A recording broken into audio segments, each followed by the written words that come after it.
Lecture de la compilation post-mortem des écrits de Ellen G. White intitulée Message choisi. Volume 2.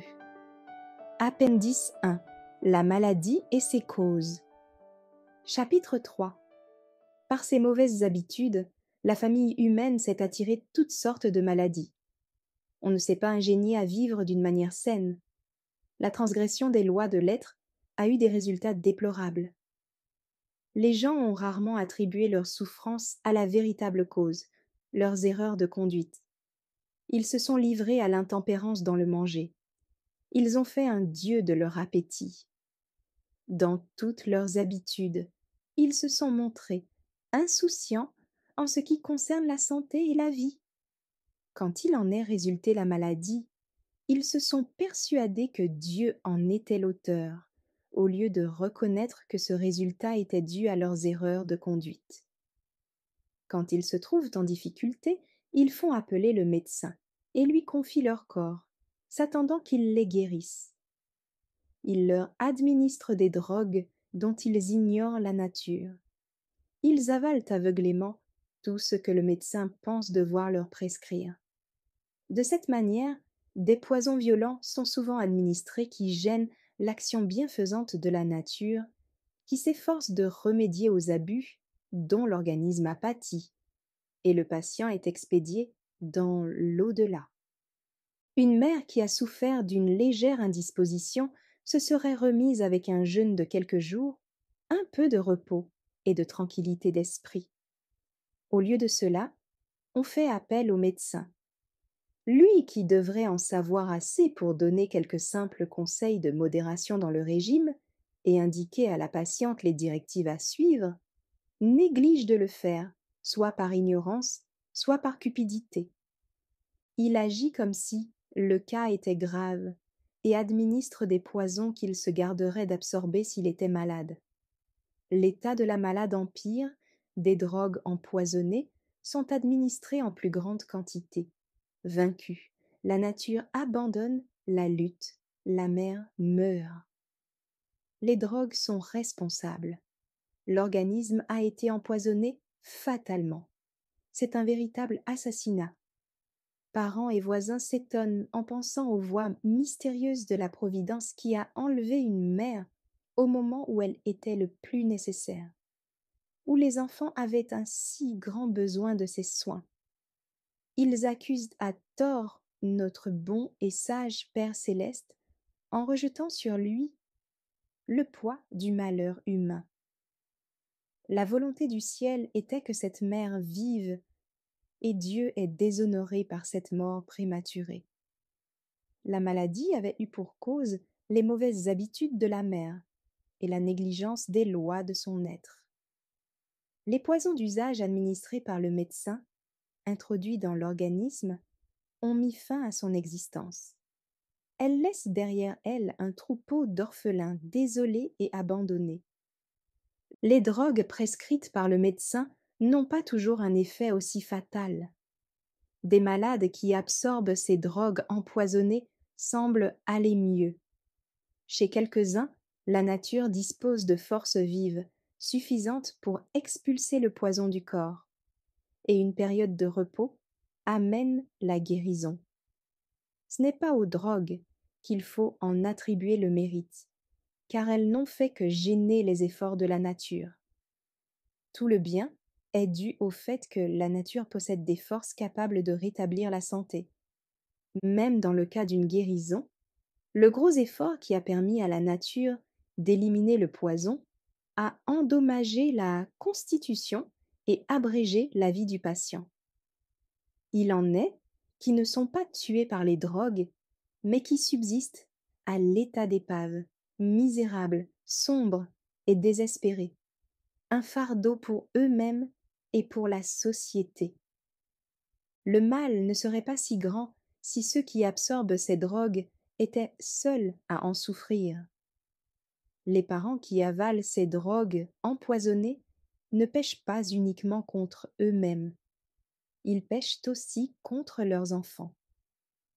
Un sang vicié, un poison distribué par tout l'organisme, une constitution brisée et diverses maladies engendrées par le poison contenu dans la drogue, tout cela est transmis à la progéniture, legs misérable, qui explique en partie la dégénérescence de la race.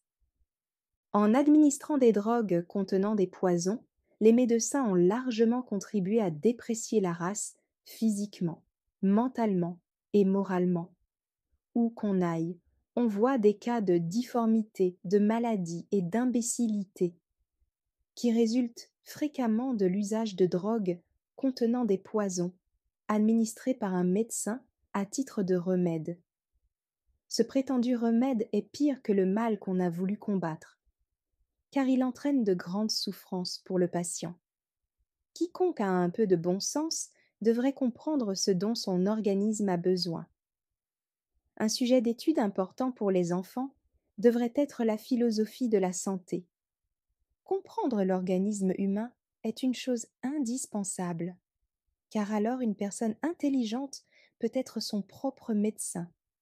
Si les gens savaient raisonner de cause à effet et se conformer à la lumière qui leur est accordée, ils suivraient une ligne de conduite leur assurant la santé et la mortalité en seraient diminuées.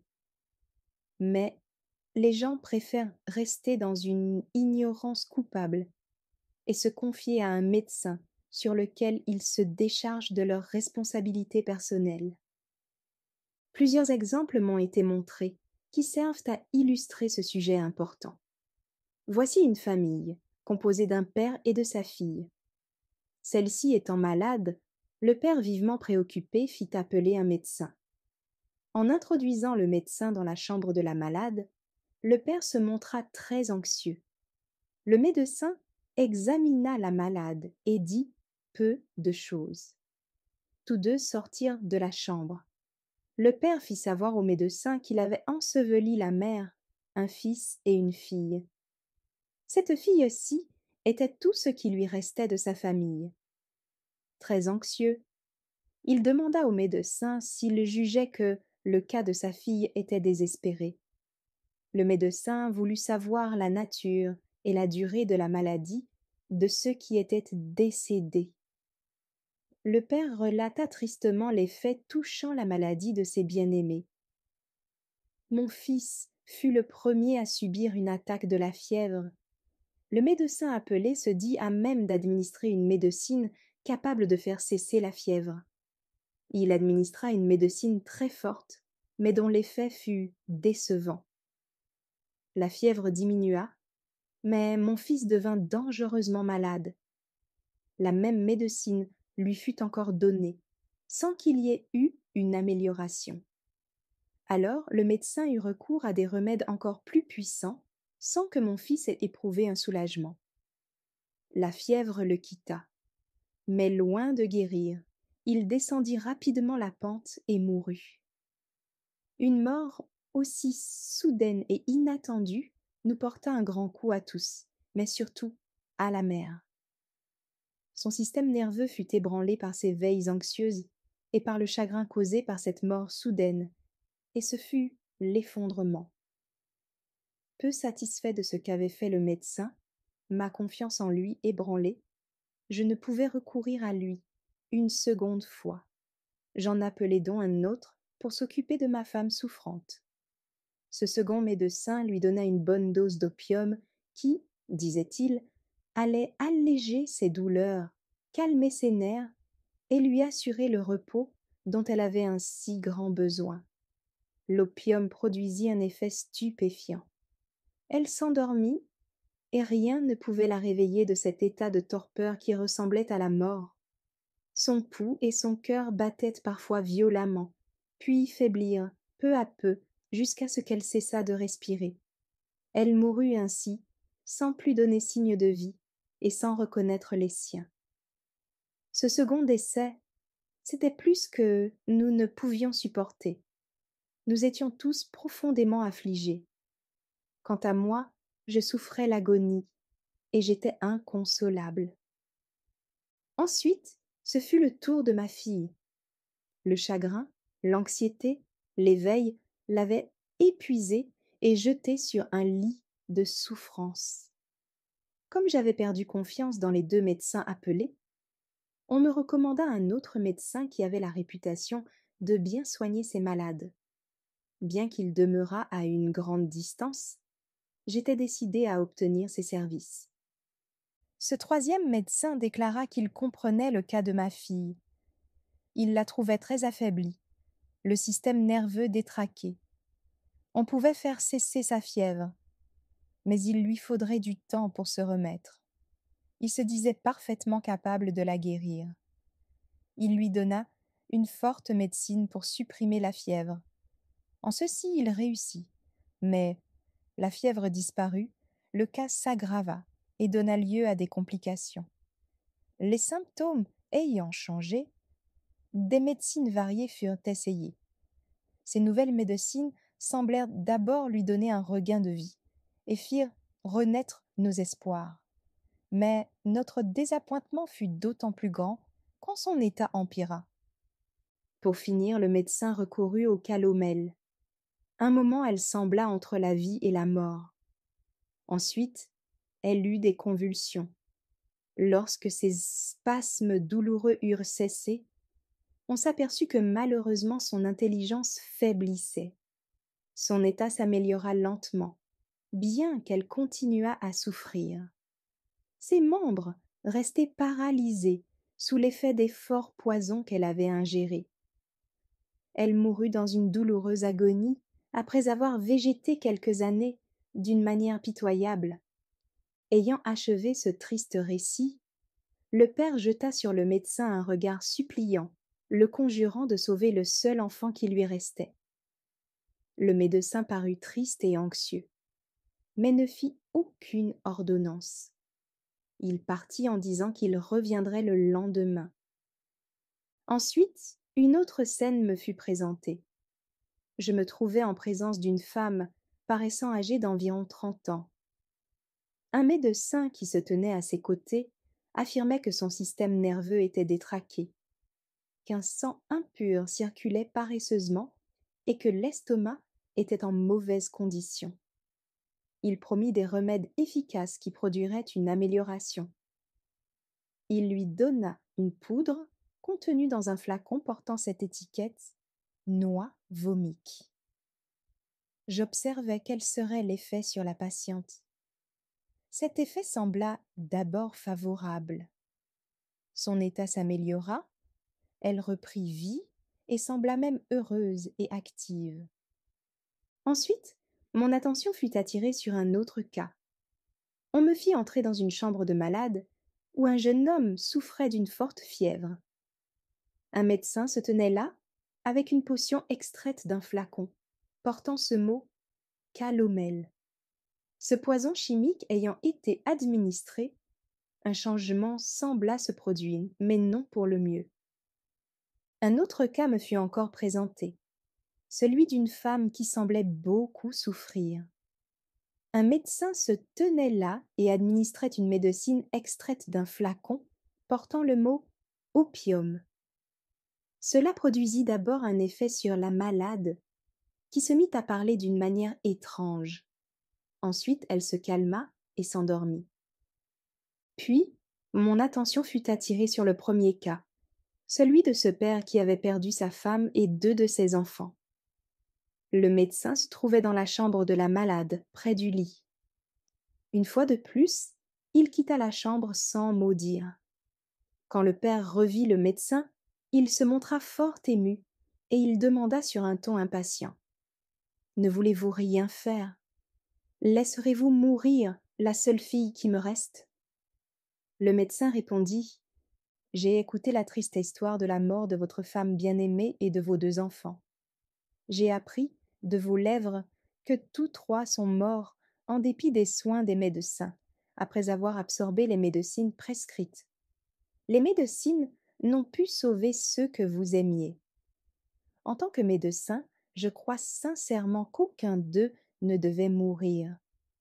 Ils auraient pu guérir si la nature n'avait pas été affaiblie par les drogues qui ont fini par l'anéantir. » Sur un ton décidé, il dit au père anxieux « Je ne puis donner une médecine à votre fille.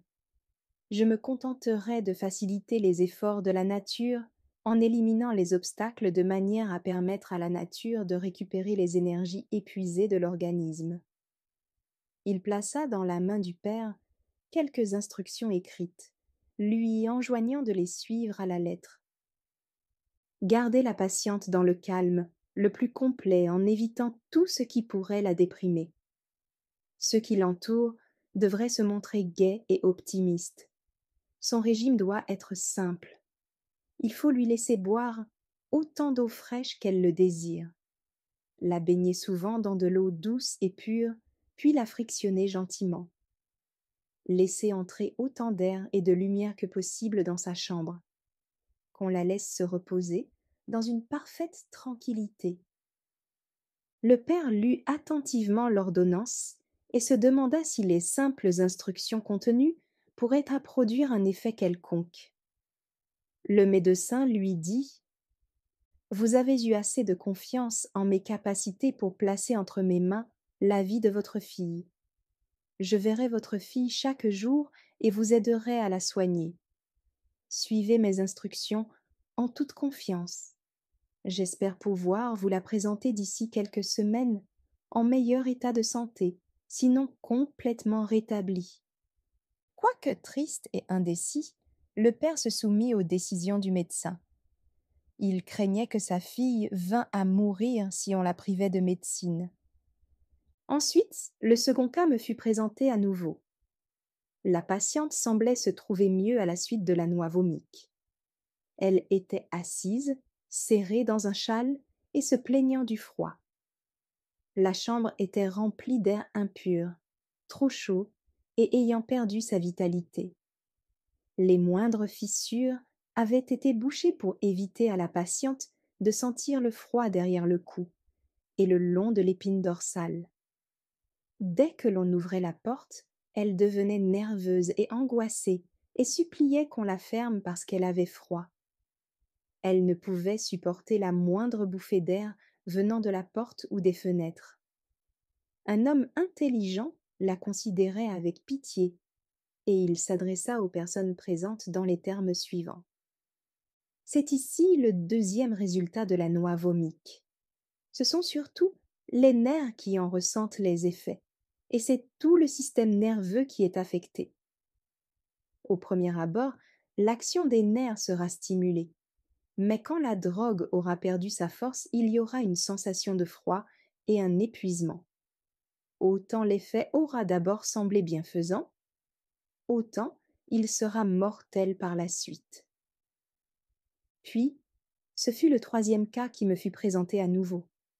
Il s'agissait du jeune homme auquel du calomel avait été administré. Il souffrait intensément, ses lèvres étaient noires et gonflées. Ses gencives étaient enflammées.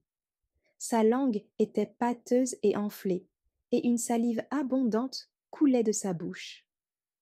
L'homme intelligent déjà mentionné dévisagea tristement le malade et dit « Voilà ce que produit cette préparation mercurielle. » Il restait à ce jeune homme assez de force nerveuse pour résister victorieusement à cet intrus et pour expulser de l'organisme cette drogue pleine de poison.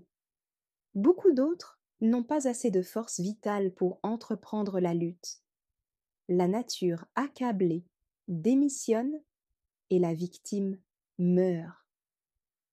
Le quatrième cas, celui de la personne qui avait pris de l'opium, me fut présenté à nouveau.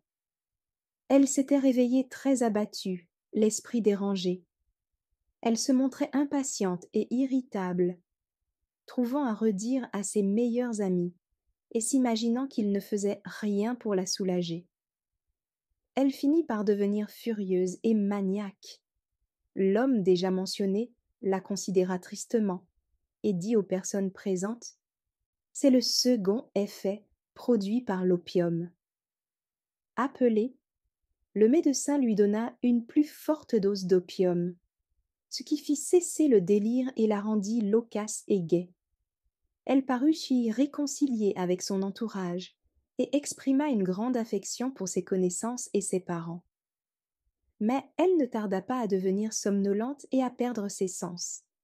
L'homme mentionné plus haut dit, sur un ton solennel, son état n'est pas meilleur qu'au moment où elle délirait, bien au contraire.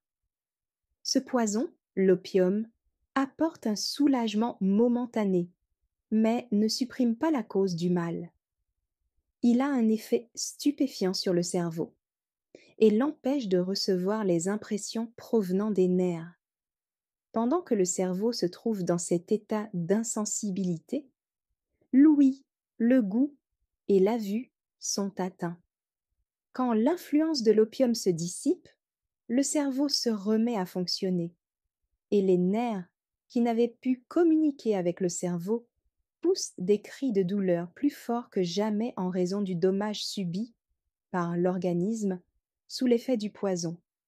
Tout poison supplémentaire donné au patient, qu'il s'agisse d'opium ou d'autre chose, ne fait que compliquer le cas et rendre la guérison plus difficile. Les stupéfiants administrés, quelle que soit leur nature, dérangent le système nerveux. Un mal simple au début, que la nature s'apprêtait à surmonter, ce qu'elle aurait réussi à faire si on l'avait laissée à elle-même, a été aggravé 10 fois par la drogue empoisonnée introduite dans l'organisme. Ce poison a une action destructive, obligeant les forces vives à fournir un effort extraordinaire pour éliminer l'intrus. Je fus introduite à nouveau dans la chambre de malade du premier cas, celui d'un père et de sa fille. La fille était assise à côté de son père, gaie et heureuse, resplendissante de santé. Le père la regardait avec satisfaction, le cœur débordant de gratitude de ce que lui eût été conservée la seule fille qui lui restait. Le médecin entra, eut une courte conversation avec le père et la fille. Puis il dit, au moment de les quitter, « Je vous présente votre fille guérie. Je ne lui ai donné aucune médecine qui eût brisé sa constitution. Aucune médecine n'aurait eu le résultat que voici. La médecine dérange le mécanisme délicat de la nature, brise la constitution et tue au lieu de guérir. Seule la nature possède des pouvoirs curatifs. Elle est seule capable de rétablir ses énergies épuisées et de réparer le mal causé par la négligence de ses lois invariables. » Ensuite, il demanda au père s'il approuvait le traitement effectué. L'heureux père exprima sa profonde et sincère gratitude et son entière satisfaction en ces termes. Je viens d'apprendre une leçon inoubliable. Elle a été douloureuse mais profitable. Je suis maintenant convaincu qu'il n'était nullement nécessaire que ma femme et mes enfants meurent. Leurs vies ont été sacrifiées par les poisons administrés par les médecins. Ensuite, le second cas me fut montré, celui où la noix vomique avait été administrée. La malade ne pouvait aller de sa chaise au lit sans l'aide de 2 personnes qui l'assistaient. Elle avait perdu presque entièrement l'usage de ses membres.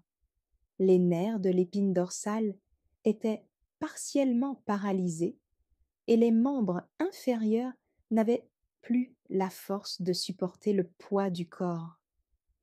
Elle toussait désespérément et respirait avec peine. On la déposa sur son lit. Bientôt elle perdit l'ouïe et la vue, resta quelque temps languissante, puis mourut. L'homme, déjà mentionné, jeta un regard attristé sur le cadavre et dit aux personnes présentes : « Vous êtes témoins de l'action lente et prolongée que la noix vomique exerce sur l'organisme humain. Au début, elle provoque une action extraordinaire des forces nerveuses en vue d'éliminer la drogue empoisonnée. Puis c'est l'épuisement et pour finir la paralysie des nerfs. Tout le monde n'est pas affecté de la même manière par cette drogue. Il y a des constitutions assez fortes pour résister au mal infligé à l'organisme. D'autres, aux constitutions moins robustes, ne se remettent jamais après une seule dose, et une seule potion suffit à entraîner la mort. Les effets sont toujours délétères.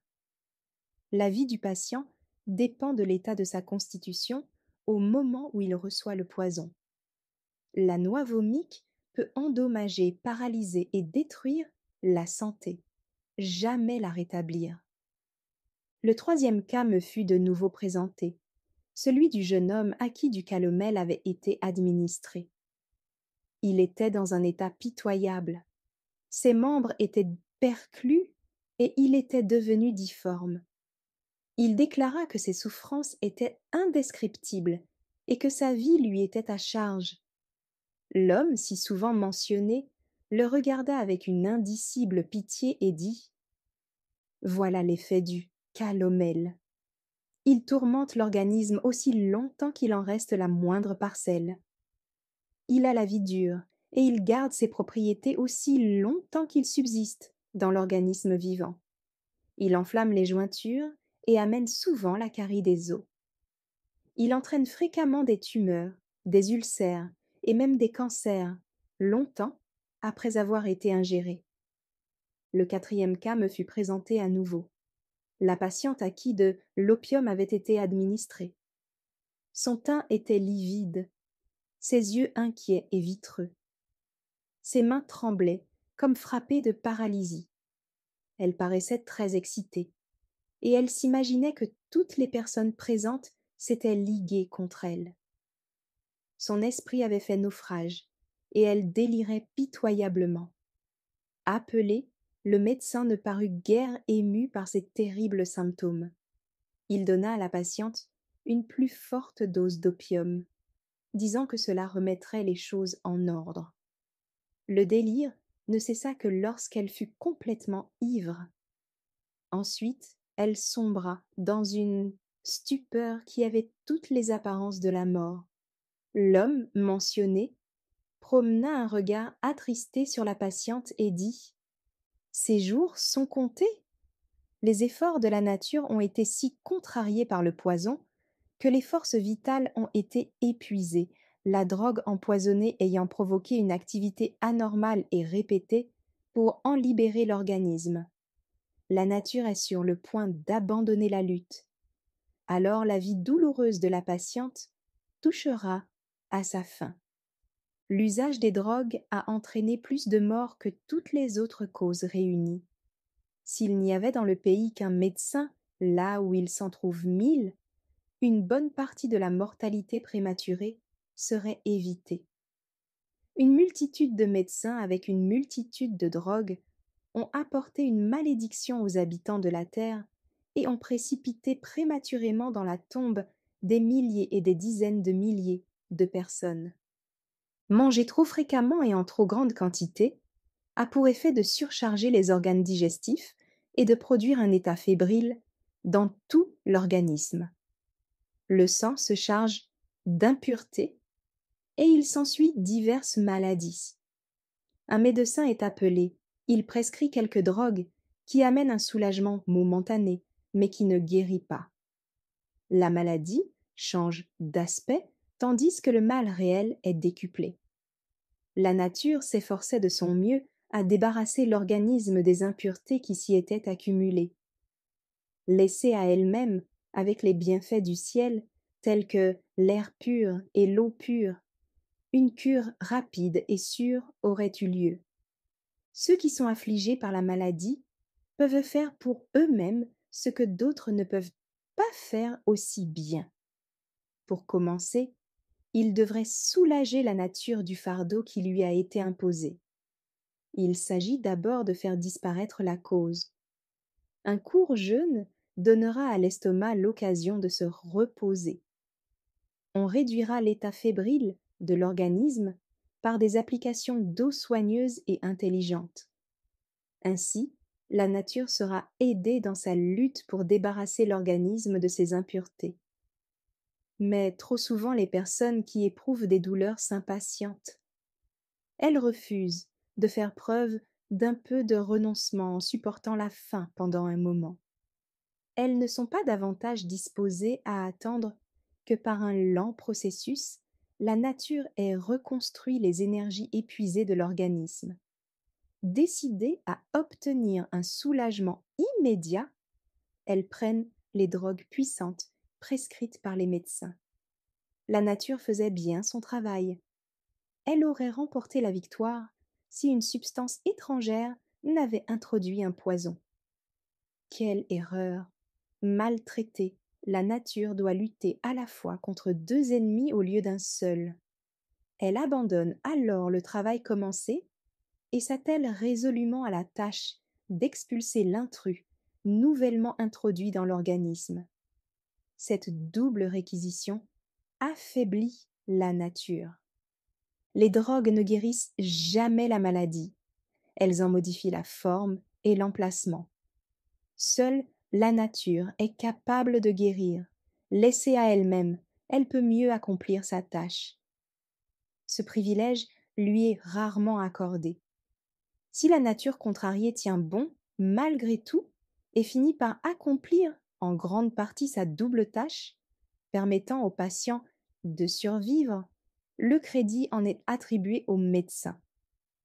Si la nature échoue dans son effort pour expulser le poison de l'organisme, et que le patient meurt, on y voit une mystérieuse dispensation de la Providence. Si le patient avait soulagé en temps voulu la nature accablée, et s'il avait su se servir d'une manière intelligente d'une eau pure et douce, cette dispensation de mortalité par la drogue eût pu être évitée.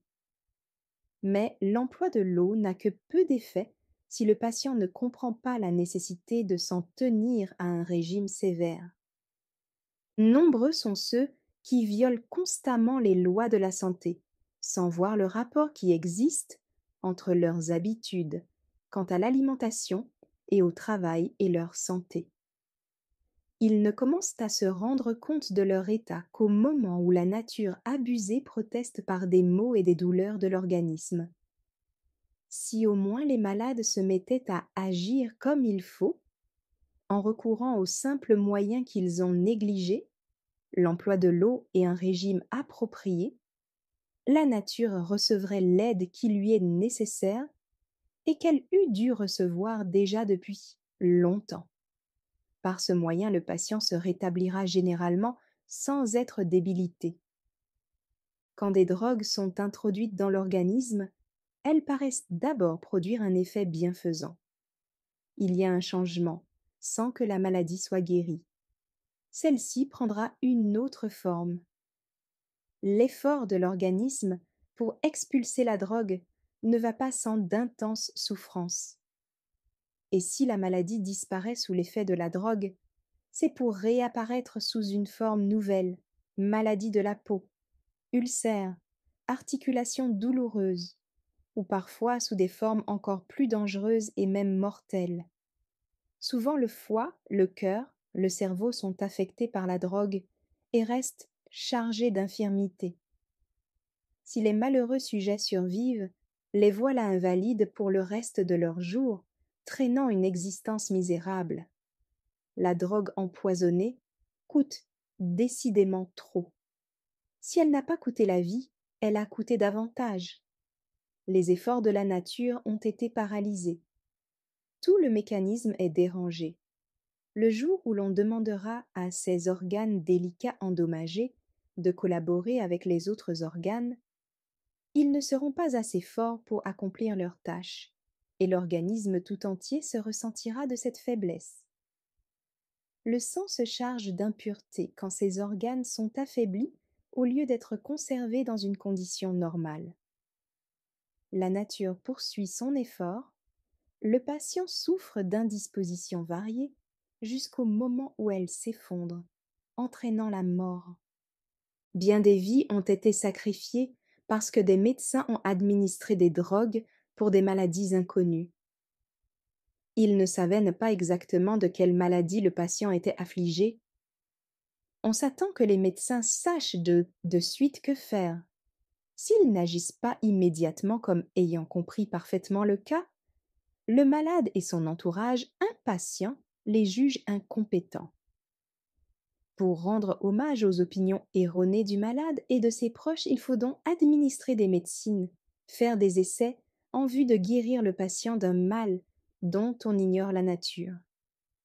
Le corps se trouve chargé de drogues empoisonnées que la nature ne parvient pas à expulser.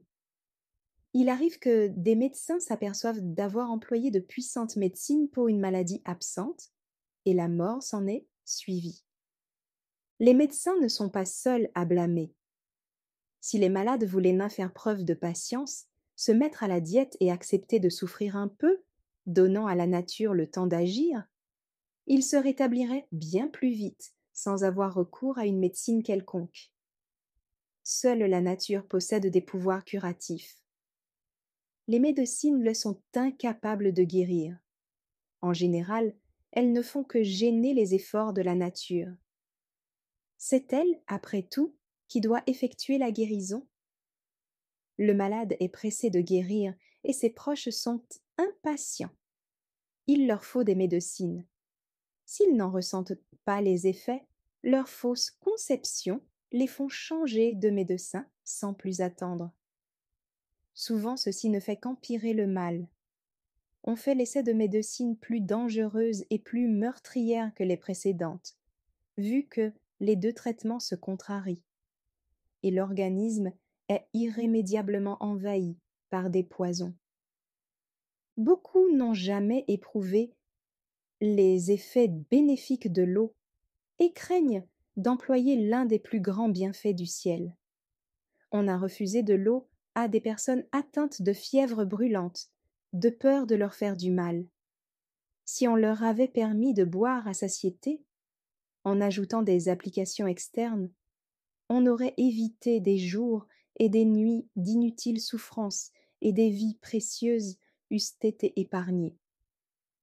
Des milliers de personnes ont été dévorées par la fièvre jusqu'à ce que le combustible qui l'alimentait ait été consumé, en même temps que les forces vitales. Ces personnes sont mortes dans une agonie atroce, sans qu'on leur ait permis d'apaiser leur soif ardente. On permet à l'eau de sauver de la rage du feu des bâtiments insensibles, et l'on refuse à des êtres humains ce qui éteindrait le feu qui consume leur vitalité. Des multitudes maintiennent une ignorance inexcusable concernant les lois de leur être. Ils se demandent pourquoi la race est si faible, pourquoi il y a tant de morts prématurées. N'y a-t-il pas une cause à cela? Des médecins, qui font profession de connaître l'organisme humain, prescrivent à leurs patients, voire à leurs chers enfants et aux compagnons de ceux-ci, des poisons lents pour arrêter la maladie ou soigner de légères indispositions. Ils n'agiraient pas ainsi s'ils savaient le mal que font ces choses. Alors même que les effets du poison ne sont pas perceptibles sur le moment, il ne manque pas d'agir sur l'organisme, minant la constitution et s'opposant aux efforts de la nature. Pour corriger un mal, on en provoque un plus grand, souvent incurable. Ceux qui sont traités de cette manière sont constamment malades et prennent constamment des médicaments.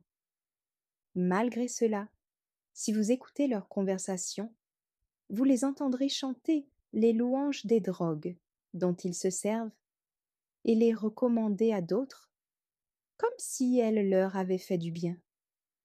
Il semble que pour une personne sachant raisonner de cause à effet, il devrait suffire du teint blême, des lamentations continuelles et de l'épuisement général pour déceler l'influence destructrice des drogues sur la santé. Toutefois, plusieurs sont si aveuglés qu'ils ne voient pas que non seulement les drogues ne les ont pas guéris, mais qu'elles ont empiré leur état. Les malades de la drogue sont nombreux dans le monde, grincheux, irritables, toujours maladifs, menant une existence misérable, paraissant ne vivre que pour exercer la patience d'autrui. Les drogues empoisonnées ne les ont pas tués sur l'instant, car la nature est lente à se dessaisir de la vie. Elle n'abandonne pas facilement la lutte, mais ces personnes adonnées à la drogue ne sont jamais en bonne santé. Les médecines infiniment variées qui sont sur le marché, pour lesquelles on fait une publicité tapageuse, annonçant ces drogues nouvelles comme capables de cures merveilleuses, tuent des centaines de malades pour un qu'elles guérissent, les malades manquent de patience. Ils sont prêts à prendre n'importe quelle médecine, même très puissante, sans rien connaître de la nature de cette potion. Toutes les médecines qu'ils absorbent rendent la guérison plus difficile, ce qui ne les empêche pas de persister à se doser. Leur état empire sans cesse et ils meurent finalement. Il en est qui veulent de ces médecines à tout prix. Qu'ils prennent ces mélanges nocifs et ces poisons mortels variés sur leur propre responsabilité. Les serviteurs de Dieu ne devraient pas administrer des médecines sachant qu'elles laisseront derrière elles des effets nuisibles sur l'organisme, même si elles apportent un soulagement momentané. How to Live 192. Merci d'avoir écouté cette lecture. Si vous avez des questions ou des remarques sur le thème abordé, n'hésitez pas à les partager dans les commentaires et notre équipe ne manquera pas de les considérer. À bientôt sur lereste.org.